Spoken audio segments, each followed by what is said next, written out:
Since March of 2022, the Liberal minority government has been propped up by the NDP in a supply and confidence agreement. That is, until Wednesday. Today, I notified the Prime Minister that I've ripped up the supply and confidence agreement. In a video posted to social media, NDP leader Jagmeet Singh announced that he's ending the deal, pulling guaranteed support from Trudeau's government. So today, the Globe's senior political reporter, Marika Walsh, is on the show to walk us through what this means. I'm Menaka Raman-Wilms, and this is The Decibel from the Globe and Mail. Marika, it's so great to have you here. Thanks so much for having me, Menaka. So the supply and confidence agreement is now over. This was, of course, the agreement where the NDP props up the minority Liberals during important votes in exchange for policy moves, essentially, that the NDP want. So, Marika, now that it's over, what does this mean? Well, first of all, supply and confidence is like the most Ottawa boring word for a deal that actually means that the fourth place party in the House of Commons was propping up the first place party to make sure they could get their agenda through the House of Commons. And in exchange, the NDP got policy wins like dental care, like pharmacare, but they didn't get political wins. We didn't see a change in the polling as a result of those policy wins. And so now we see them trying to create distance with the minority Liberals, who we know are led by a currently very unpopular leader named Justin Trudeau. What this means next depends on which vantage point you are looking at. For the Liberals, in the best case scenario, it means that they are in for many more headaches and a slower process in the House of Commons, trying to get any bills passed, trying to end filibusters, trying to move forward, because it means they don't have the automatic guaranteed support to push their agenda through. The worst case scenario for them is that it leads to an election this fall. But just to be clear, this action today does not mean that an election is triggered, right? No, absolutely not. That could only be triggered if Justin Trudeau walks over to the Governor General's house and asks for an election, which is highly unlikely, or if there is a vote of non-confidence in the House of Commons and the opposition parties bring down the government. What the NDP said on Wednesday is that the Liberals can no longer automatically count on the NDP for support to continue in the minority government that we currently have, which is already a pretty long minority government compared to others, and that they will now move to a case-by-case negotiation with the government on whether or not they get support. So it doesn't necessarily mean they're not going to support the government's measures, but it just means that's not guaranteed. Exactly. And it creates challenges for the Liberals, but it also will put the NDP maybe in a tricky position, because they came out with very strong language in the video from Mr. Singh in which he explained why he was, quote, ripping up the deal. He called them weak. He said they were sort of in the pocket of corporations and not ready to fight for Canadians. Justin Trudeau has proven again and again he will always cave to corporate greed. The Liberals have let people down. When you use such strong rhetoric, that ups the ante and that makes it more challenging for you to then decide to still support the Liberals in the House of Commons. So I will be very interested to see how they navigate this and how they explain their next steps. There's a lot of big moments about to come. We have by-elections, we have caucus retreats, we have the return of the House of Commons. So the pressure will be up and the spotlight will be on to see how this goes. Marika, was this move a surprise? We had been hearing that they had started talking about this. Just to remind our listeners, the NDP have been in this deal since March 2022, and they signed it until the end of June 2025, essentially until the beginning of the next electoral cycle. So they have consistently defended staying in the deal, even as the Liberals' public opinion numbers plummeted in the last year, because they said they needed to get delivery on the policies that they had negotiated and ensure they have these policy wins before they pull the plug. So in a sense, it's not a surprise because they've really gotten their side of most of that work done. So dental care is already beginning to roll out. And on pharmacare, while the legislation is not yet completed. It's completed the process through the House of Commons. So now it's up to the government to implement. The NDP are not in a coalition. They don't sit in cabinet. And so they don't actually get to have a role in that. Although we do know that they really pushed from the outside to make sure there was delivery on these policies until then. So those were two of their big policies that they wanted, in kind of in exchange for this support of the Liberals. They wanted to push these policies through. So they've done that then. They've done that. Pharmacare is not even close to being in place. We don't yet know how it will work. The federal government needs to strike deals with the provinces to make it happen. So there are many, many more steps before any Canadian is seeing free contraceptives or free diabetes medication, as the NDP and the Liberals announced earlier this winter. But the point that the NDP are making is they've done their amount of pushing. The legislative work is done, and now it's about government work. They need to make an explanation for, as Jagmeet Singh said, ripping it up. The real explanation is that the politics mean they need to create distance. You know, when you're talking to people about how they do this, they were hearing on the doorsteps. The Conservatives have made a big ad campaign and a big push to criticize the NDP by calling them sellouts and by saying they are propping up this unpopular government. And so politically, there was more impetus to separate on the deal than to stay in it, I think.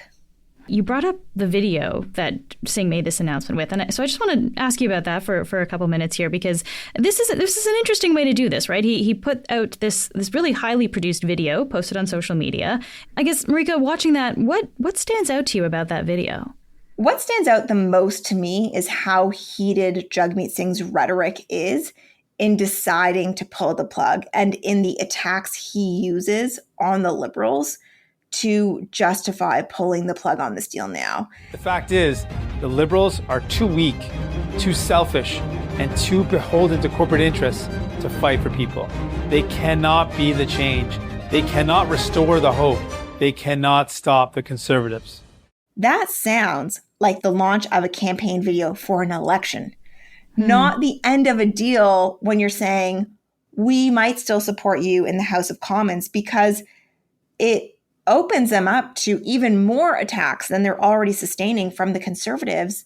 If that's what they believe, why would they support any single thing the government does? Why would they do anything to keep the Liberals in power if they believe the Liberals are weak, selfish, and beholden to corporate interests? So I think it will be very interesting to see how the NDP explain this and how they navigate and balance now their attacks on the Liberals versus whether or when they decide to support the Liberals in the House of Commons. Maybe they don't. Maybe we're in an election campaign in 3 weeks' time, Menaka. We don't know. That's why our jobs are fun. But the NDP have said and made clear that they are open to still supporting the Liberals on a case-by-case basis. So this video from Jagmeet Singh really makes explaining that and justifying that a bit more challenging for them going forward. And so you mentioned kind of how the Liberals have, not doing as well in the polls, not doing as well in public perception. It sounds like that was a real factor here then in the NDP's decision to kind of distance themselves, I guess, from the government? I think that the general dynamics in the Canadian electorate are likely the factor. So it's not just that the Liberals are polling badly. It's also that Justin Trudeau himself is doing poorly in the polling. So when you look at the Nanos research tracking, it shows that the Conservatives have essentially held onto and now really stabilized at a double-digit lead ahead of the Liberal Party. But it's not just that. It's also that Justin Trudeau now is polling at a double-digit deficit to Pierre Poilievre as preferred prime minister. So that just shows you that it's not just about the Liberals. It's also about their leader. And even though if you look at past elections, generally speaking, if you lump all the progressive parties together, more people voting for them than for the Conservatives. When you're looking at the polling now, you're not seeing the NDP benefit from the Liberals' slide in support. You're seeing the Conservatives benefit. And so the NDP are looking at an unpopular progressive alternative party and not getting any of the benefit, not seeing those sort of more maybe like-minded voters going their way. They're instead going to the Conservatives. So that's a big warning sign for the NDP. Okay, so polling numbers sound like part of the story here. But Marika, do we know what else factored into this decision? Yeah, so interestingly, Jagmeet Singh has decided not to hold a press conference on the same day that he made the announcement. So he dropped this on social media with a video, but he'll only speak to reporters on Thursday. But from our sources, I spoke with one senior NDP official who says this has been something that's been now in the works for quite some time. And they described it essentially as the beginning of the end of the deal was the last caucus meeting of the spring sitting. And in that meeting, they kind of went over the list of promises in that deal and promises in terms of what was expected from the deal, and determined that essentially there was not much more to be gained from staying in it, and that essentially as much had been squeezed from it as they could at this point. And there had been rumblings about the binding arbitration situation with the rail workers in the last few weeks. Did that play into this as well? Yeah, that's something that NDP Labour critic and MP Matthew Green cited to the Canadian press as a reason why they needed to revisit the deal. But this source said that it was already in the works long before then. Essentially, over the summer, they've been putting the plans in place to pull out of the deal, and they had already set the timing of this, they say, before Pierre Poilievre made his demands last week that they cancel the deal. I will add just one more thing, that the NDP are saying on background to us that while they are open to still supporting the government on a case-by-case basis, they are also acknowledging that their decision to pull the plug makes the timing of an election likely more imminent, that it will likely happen now sooner rather than later, more likely before sort of that fall scheduled election date for next year. So we are seeing the beginnings of a new campaign cycle restarting, and they are certainly trying to make the case that they would be ready should that happen. We'll be right back.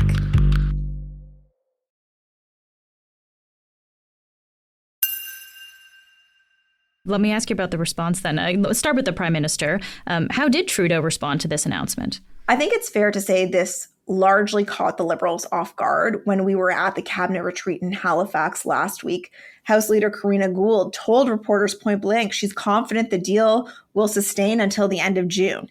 And that was really their cover, not just for their own management of the government's affairs, but also politically. They are in a bad spot right now. And their argument is that if they have enough time, the political winds will shift as the economic winds improve, as the economic mood in the country improves, with interest rate cuts like we saw with the Bank of Canada, with inflation evening out, even though prices are still evening out at a high level. The Liberals' position is that if they can deliver on key policy promises, and then in a year, the economic picture is better, people are better able to afford their mortgages, then they can better prosecute an election campaign.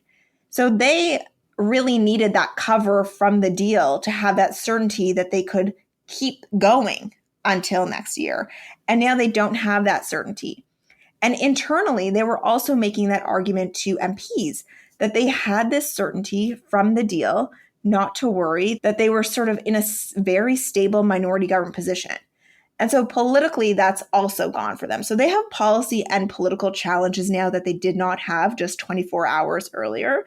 And how we saw the Prime Minister respond on Wednesday was sort of just to shrug and pretend it's not a big deal. I am not focused on politics. I'll let other parties focus on politics. I'm focused on actually delivering the things that Canadians told me this summer they need. He's not going to say the house is on fire to the public. That's not how politicians handle these things.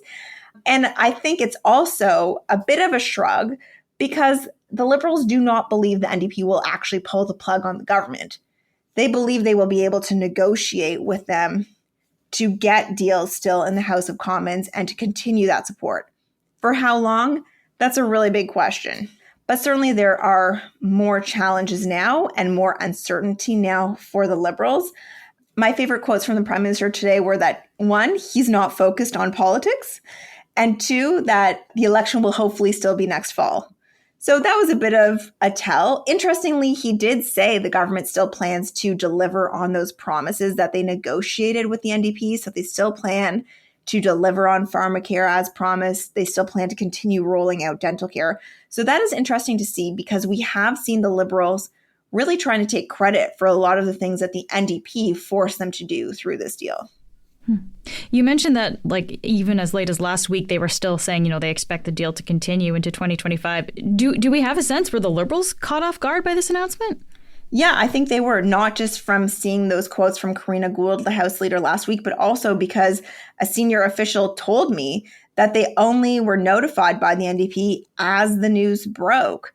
So there was not a lot of lead time, and that means they will have to adjust their strategy and their agenda maybe as they head into this caucus retreat, which starts on Sunday in Nanaimo, BC. And how has Conservative leader Pierre Poilievre responded to all of this? The Conservatives essentially are now calling the NDP's bluff. Pierre Poilievre held a press conference in Nanaimo, BC, just a few hours after the NDP announced their news on Wednesday. And he essentially said, if you're really serious about ending this deal, then you will vote no confidence at your earliest opportunity in the House of Commons. My message to Sellout Singh is this: break the costly coalition with Trudeau to trigger a carbon tax election. So the point that he is making is that this is not a true ending of the deal in the view of the Conservatives, unless it actually leads to an end of the minority Liberal government and an end of all NDP support to them.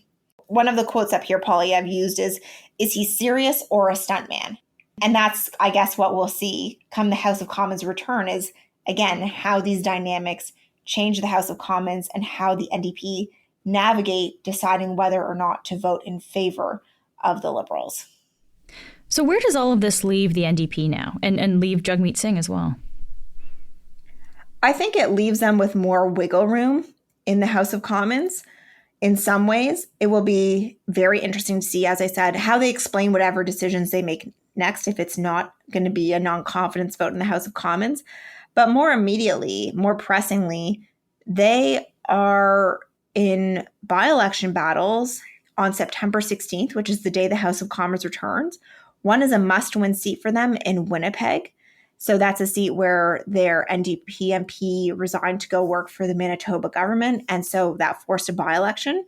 An NDP official has characterized that to me as a must-win seat for the NDP. In that race, they're up against the Conservatives. So they need to make sure they hold that seat. And then at the same time, they're trying to win a seat from the Liberals in Montreal in a by-election that will also be held that day on September 16th. And you'll remember in June, summer started with a bang for the Liberals because they lost that really key long-held seat in Toronto, St. Paul's to the Conservatives. So the Liberals have a must-win seat in the Montreal riding, and the NDP believe they are competitive, but acknowledge that it will be a very big uphill battle if they are able to win that back from the Liberals. So they can go to the polls, they can go to the doorsteps and say, we are not supporting the Liberals. Because we know from the Toronto St. Paul's by-election that was a bit of an anchor on them, a bit of a ball and chain. We know that from the candidate there who said she thought that the deal should end soon. So, Marika, just lastly, the House resumes September 16th, as you mentioned. Given this news and everything that's happening now, what are you looking out for? What might we see? I think the first thing to look out for will be the caucus retreats next week. The Liberals are gathering in Nanaimo, while the NDP have actually moved their caucus to Montreal to be in the city where they want to win another seat. And the mood there, what people are saying there, will be very important. You'll remember that for the Liberals, it was pretty bleak last fall when we covered those retreats. And so now people seem more resigned to the state of play that they're in. But whether this shakes things up, whether this makes people more nervous, that they have less time than they thought, that will be really important to watch for the Liberals. And then for the NDP, it will be just really important to see their reception in Montreal. They have not fared well in Quebec under Jagmeet Singh. And so if they are able to eke out this win on September 16th, that is huge. That could not be underestimated. And so that will be very important to watch for both parties, because it's hard to look beyond that date. Until we know the result of that election, that will determine a lot for the Liberals in terms of their strategy, in terms of their understanding of how bad things are or whether things are actually better than the polls might suggest. And so it's really, September 16th is sort of the first milestone before knowing what the rest of the year will look like. Yeah. And is there a chance, could we see a confidence vote soon after the House resumes? I would be shocked if the Conservatives do not force a confidence vote at their earliest opportunity. One of the questions will be whether the Liberals do a similar thing. They, prior to the deal with NDP, would sometimes make things a confidence vote to try and force the NDP's hand. So those kind of shenanigans and games, they're things that only people in the Ottawa bubble even notice or are aware of, I think. But certainly there will be more shenanigans in the House of Commons. Who is playing them and to whose benefit and whose detriment will be very revealing. Marika, always great to have you. Thank you so much for being here. Thanks for having me. That's it for today. I'm Menaka Raman-Wilms. This episode was edited and mixed by Kevin Sexton. Our producers are Madeline White, Rachel Levy-McLaughlin, Michal Stein, and Ali Graham. David Crosby edits the show. Adrian Chung is our senior producer, and Matt Frainer is our managing editor. Thanks so much for listening, and I'll talk to you tomorrow.